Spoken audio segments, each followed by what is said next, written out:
ہے، لیکن سامنے والے قبر کے میں سے آواز آئی، چلانے کی آواز آئی۔ آپ فرماتے ہیں تھوڑا سا اندھیرا بھی چھایا ہوا تھا قبرستان میں ڈر گیا۔ ظاہر سی بات ہے، انسان یہ فطرتی عادت ہے، قبرستان سے ویسے ہی ڈر لگتا ہے، لیکن مرنا تو جانا تو وہاں ہے۔ لیکن علامہ صاحب فرماتے ہیں میں قرآن کی تلاوت میں نے بند کر دی، میں نے کان لگایا کہ کس قبر سے آواز آ رہی، پھر چلانے کی آواز آئی۔ پھر تھوڑا سا جب سویرا ہو گیا میں نے دیکھا کہ فلاں قبر سے چلانے کی آواز آ رہی۔ جب لوگ آنا جانا شروع ہو گئے میں نے پوچھا یار یہ کون ہے بندہ، قبر والا کون ہے، کوئی جانتا ہے؟ تازی قبر تھی، یعنی کہ وہ تازہ مرا ہوا تھا۔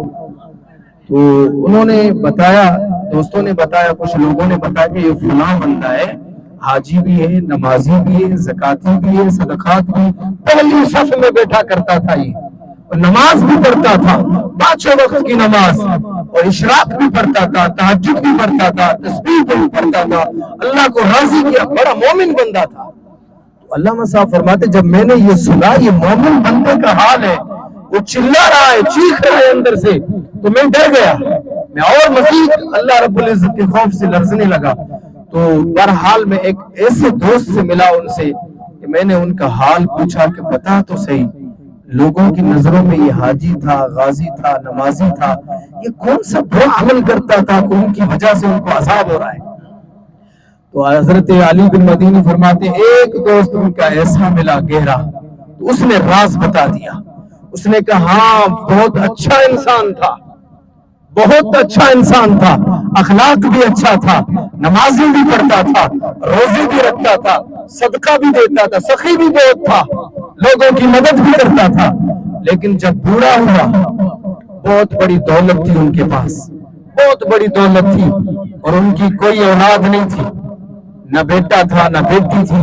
پھر اس دوستوں نے ان کو مشورہ دیا کہ اتنی بڑی دولت کیا کرے گا، لہٰذا اب تو بڑا ہو گیا ہے، یہ ساری کی ساری دولت اٹھا کے سود پہ دے دے، ساری کی ساری دولت اٹھا کے سود پہ دے دے، تجھے بس پرافٹ ملتا رہے گا، تو آرام سے کھاتا رہے، زندگی گزارتا رہے۔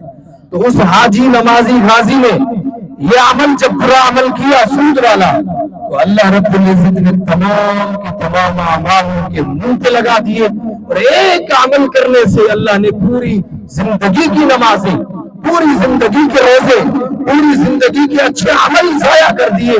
پتہ چلا ہر عمل برے عمل سے برا عمل کیا ہے؟ سود کھانا، پیاز کھانا۔ جو آج کل یہ بیماری چلی ہمارے اندر چل پڑی ہے، بیماری کے بعد کہتے ہیں ہم کیا کریں، پھر مٹی کھائیں؟ جواب یہ ملتا ہے کہ مولوی صاحب اگر ہم سود نہ کھائیں تو کیا، ہم مٹی کھا لیں، درختوں کے پتے کھا لیں، بھوک سے مر جائیں، لیکن یہ حرام فعل نہ کریں، اس کے کرنے سے پورے عمل ضائع ہو جاتے ہیں۔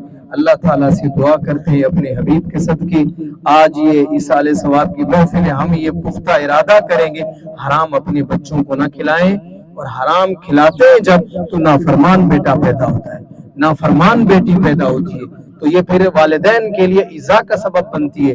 تو اللہ تعالیٰ سے دعا کرتے ہمیں حلال کھانے کی توفیق عنایت فرمائے۔ وآخر دعوانا الحمدللہ۔